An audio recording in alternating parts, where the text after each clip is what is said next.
8 বছরের একটা বাচ্চা ছেলে 1 টাকার একটা কয়েন হাতে নিয়ে দোকানে গিয়ে বলল, আপনার দোকানে কি আল্লাহকে পাওয়া যাবে?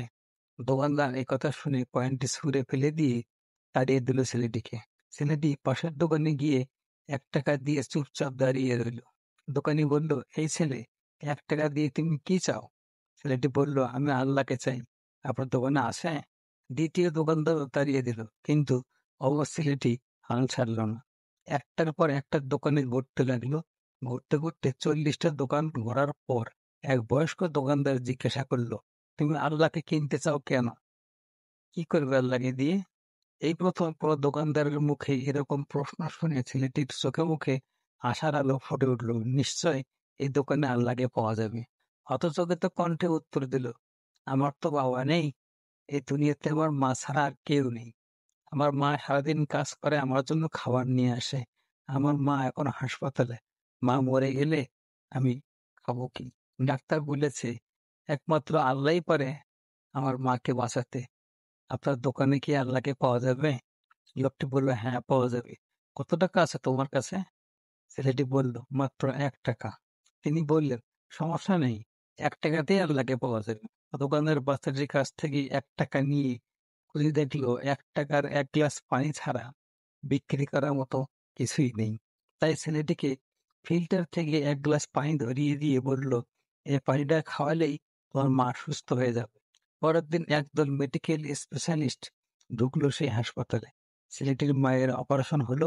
খুব দ্রুতই তিনি সুস্থ হয়ে উঠলেন। ডিসচার্জের কাগজ, হাসপাতালের বিল দেখে মহিলার অজ্ঞান হওয়ার মতো অবস্থা। ডাক্তার ওনাকে আশ্বস্ত করে বলল, টেনশনের কিছু নেই। একজন বয়স্ক লোক আপনার সব বিল পরিশোধ করে দিয়েছেন, সাথে একটা চিঠি দিয়েছেন। মহিলাটি চিঠি খুলে পড়ে দেখলো তাদের লেখা, আমাকে ধন্যবাদ দেওয়ার কোনো প্রয়োজন নেই। আপনাকে তো বাঁচিয়েছেন স্বয়ং আল্লাহ। আমি তো শুধু বসিলা মাত্র। বরং ধন্যবাদ দিলে দিন আপনার অবুঝ বাচ্চাটিকে, যে 1 টাকা হাতে নিয়ে অবুঝের মতো আল্লাহকে খুঁজে বেরিয়েছে। তার বুক ভরা বিশ্বাস ছিল একমাত্র আল্লাহই পারে আপনাকে বাঁচাতে। এর নাম বিশ্বাস, এর নাম ঈমান। আল্লাহকে খুঁজে পেতে কোটি টাকার দান খরচ করতে হয় না। বিশ্বাস নিয়ে মন থেকে খুঁজলে 1 টাকাতেও পাওয়া যায়। বইয়ের পাতা থেকে মানুষ যা শিক্ষা দেয়, জীবনের পাতা তার থেকে অনেক কিছু শিখিয়ে দিয়ে যায়। জন্ম নেওয়াটা ভাগ্যের ব্যাপার, মৃত্যু হওয়াটা সময়ের ব্যাপার, কিন্তু মৃত্যুর পরেও মানুষের মনে বেঁচে থাকা কর্মের ব্যাপার। শিক্ষিত হয়ে যদি ঠিককে ঠিক, ভুলকে ভুল বলার সাহস না থাকে, তবে আপনি সমাজের সবচেয়ে বড় বোঝা। আপনার সমস্ত শিক্ষা মিথ্যা। কাউকে দুঃখ দিয়ে বেঁচে থাকার চেয়ে দুঃখ নিয়ে বেঁচে থাকা অনেক উত্তম।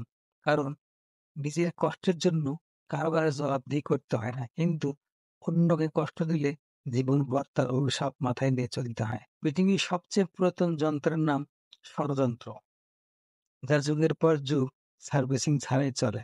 1 কেজি সোনার মূল্য 50 লক্ষ টাকা। 1 কেজি বিষের মূল্য 4 কোটি টাকা। ফ্যাক্ট হলো, এ সমাজে ভালো মানুষের চেয়ে বিষাক্ত মানুষের দাম অনেক বেশি। মন খারাপ, খুব অসহায় লাগছে, তবে কথা বলে মিলিয়ে নিন, দেখুন তো সত্যি কিনা। মাথার উপর আপনার ছাদ আছে, শরীরে কাপড় আছে, দুবেলা খেতে পান, আর রাতে ঘুমানোর মতো জায়গা থাকলে বুঝবেন গোটা পৃথিবীর 75% লোকের চেয়ে আপনি ধনী। পকেটে যদি টাকা থাকে, আপনি আপনার পছন্দ মতো কিছু কিনতে পারেন, যেখানে খুশি সেখানে যেতে পারেন। তবে জানবেন, গোটা পৃথিবীর 20% বিত্তশালীদের মধ্যে আপনি একজন। সুস্থ সবল রোগবিহীন শরীর নিয়ে যদি আপনি আজকের দিনটাকে কাটাতে পারেন, ভাববেন পৃথিবীর লক্ষ লক্ষ মানুষের মধ্যে আপনি ভাগ্যবান। জীবনটা পাওয়া না পাওয়ার হিসেব মেলানোর স্থান নয়। এখন আজ থেকে অভিযোগ না করে উপভোগ করি জীবনটাকে।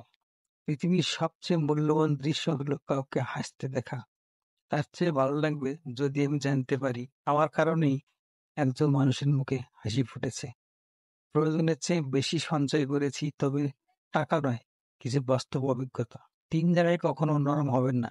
সত্যি কথা বলতে, মা বাবাকে কেউ গালি দিলে নিজের স্ত্রীর ব্যাপারে, কাউকে ঠকিয়ে নিজেকে সুখী ভাবছ, ভুল ভাবছ।